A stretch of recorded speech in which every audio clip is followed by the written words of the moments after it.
that it's really, the stencils are easy. So if you're scared of doing it all over, start with one of these.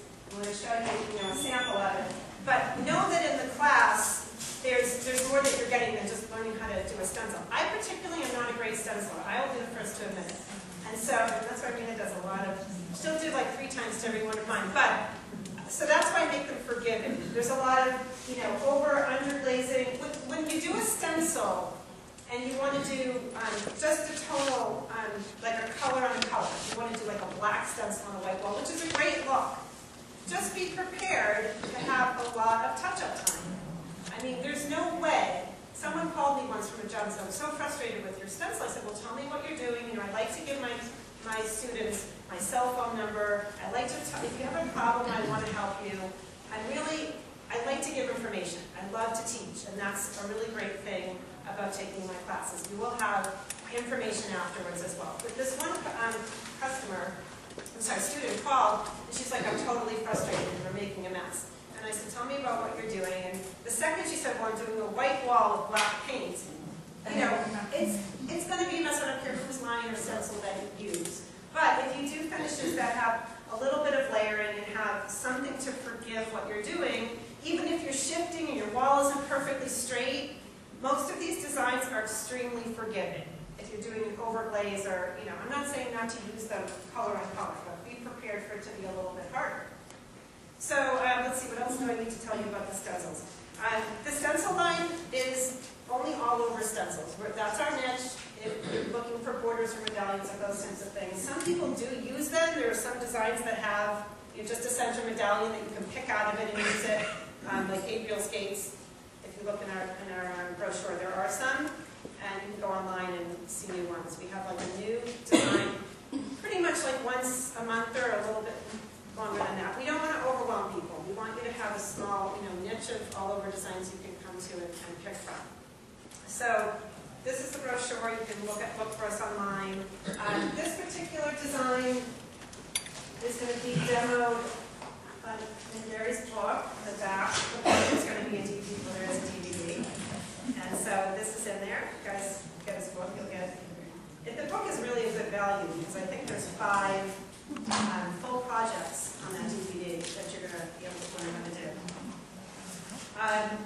Okay, so let's start with the demo. Does anyone have any questions about any of that? So today I'm going to demo a new design, which is called, forget it.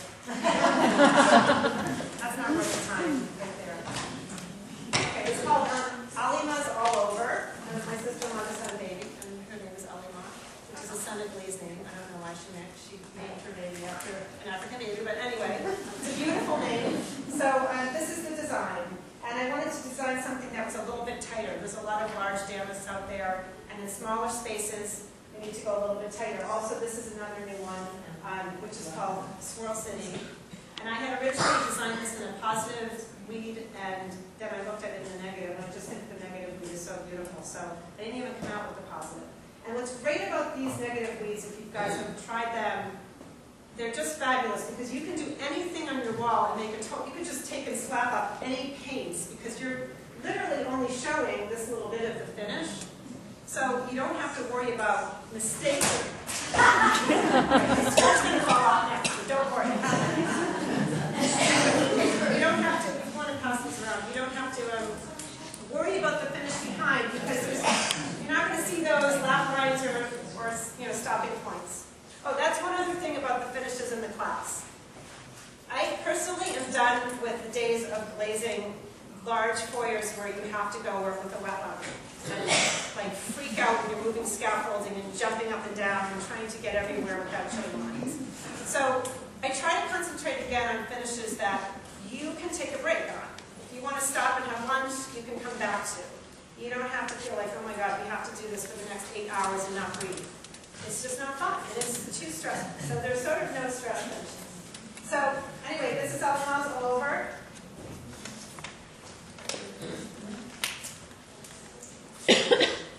Now you can see. That's not a good look. So I know you can't see, feel this from back there, but there's a nice texture behind here. It has like a linen effect. And what I've done to get that is basically, again, I'm going to tell you about product that I'm using, but there's going to be many substitutions. So to get this texture, I basically mixed a couple different textural products that I had in my studio. Plastertex and Allover. This is like half and half. I like the consistency of that because it gives it a nice bite to like grip and make a texture with. I've also textured just using like white Venetian gem. I'm texturing it up. It gives you a little bit more of a fluid kind of look. If you use the Plastertex alone, you're going to get a grittier look. So, you know, you can use whatever's in your studio that you want to get rid of to make texture. You really can. Just mix it together as long as they're, you know, water-based products and they work together. So this is a mixture of those two products. Sitting around, so it's a little clumsy. Now I'm just going to travel it on the wall, get enough on there to work with. So I'm putting it on, you know, just to get enough that I'm going to be able to make a texture, and I'm just dragging it down. And I'm not even worrying if I have these little divots or skip marks.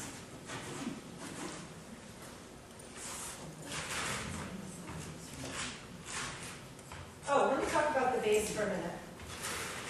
What's great about these plastered finishes is that they can go over anything. So, you know, your customer has a wall that they don't like. Personally, I don't really feel like you have to have a particular base to do. I mean, this could be a purple wall because we're going to be painting over this. We're going to be painting a base over this. So, what's great is that the customer has no prep work. And so, if they see that the price of the finish might be a little bit more expensive because it has a texture, what I tell them is, yeah, you're paying a little bit more for this finish versus just a painted finish, but you don't have to do anything to your walls. You don't have to have them, you know, rebased with a particular base tone or whatever. So, have a little bit more of this on. So it's not too thick, and it's totally easy to just get that on. Then I'm using a wallpaper brush. And again, you can texture with whatever you want. I noticed this morning there was some kind of a cool, I wasn't in here, but the first demonstration used something from a horse brush or something. I mean, I like the wallpaper brush. I can just drag down and get a really nice texture while it's wet. Now, there's a couple different ways that I've done this. You can either drag it vertically, let it dry, and put another layer of plaster on and drag it horizontally. I do it all in one pass. Again, I'm trying to make everything very simple. So, and I also want it not to be perfect, and I try to make all my finishes not be perfect so that I don't have to worry about being perfect. So, I don't want to worry about it. So, I'm going to go across. I don't care if it's a little easy or wobbly. I'm just going to go, and then I'm going to go back into some spots and go back down again. And I don't care if I stop, because you want it to look like a fabric, and fabrics are imperfect. The more imperfect a silk or a linen is, the more it looks like a really handmade fabric. So I'm telling the customer that I want it to look really, really handmade, but really I just want to be able to make a lot of mistakes. So I'm just going to go ahead and add it in. And again, it's up to you how you want it to look. I'm leaving these little holes. I sort of like that. When you see the finished board, if you come up close, you might have little spaces that catch things. And that's fine. Or you can fill it in and be more perfect. It's up to you. So that's it on that pass. You go around the room, and you can stop with this.